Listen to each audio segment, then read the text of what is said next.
for most. I don't agree with everything that each philosopher wrote, but I do think each one had great views on how we should govern ourselves, starting with Socrates, who thought virtue was unteachable, that everyone was inherently good, and that no one intentionally does evil. I firmly believe everyone wants to do good and be looked upon as gracious, but there are also those who inherently do evil purely for pleasure. Virtue can be taught. Socrates had good intentions in his teachings, and I don't think he was corrupting the youth, yet he may have been meddling with the city's religion. I think Plato took Socrates' idea for school and ran with it. I believe they had the right idea about how academia was supposed to be instituted. He had the ability to help people see and ask the hard questions about life, like, is there a better way to govern ourselves? I do not agree that all philosophers should be kings and rulers, but I do agree that all kings and rulers should have a firm and fair understanding of philosophy. I am convinced Aristotle is only as famous as he was because of his connection to Alexander the Great. His passion for wanting to understand everything there was to know about reality was fair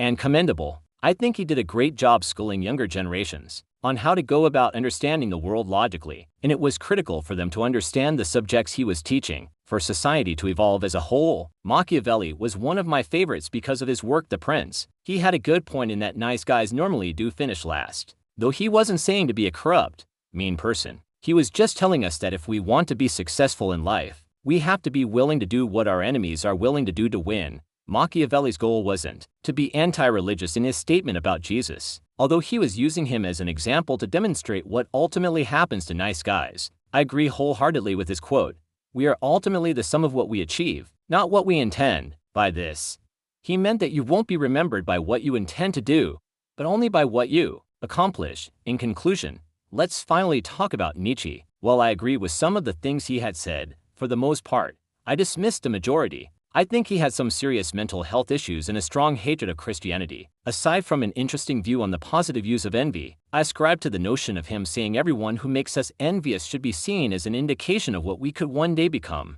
That, along with an interesting theory that Christianity was created on the pretense that we couldn't do the things we wanted to do without facing divine judgment. Overall, it makes a lot of sense, especially his outlook about where forgiveness came from. I often wonder how the world would be if we replaced religion with culture and art. How do you think the world would be had we cut out religion entirely as a society? Would it be a society worth living in?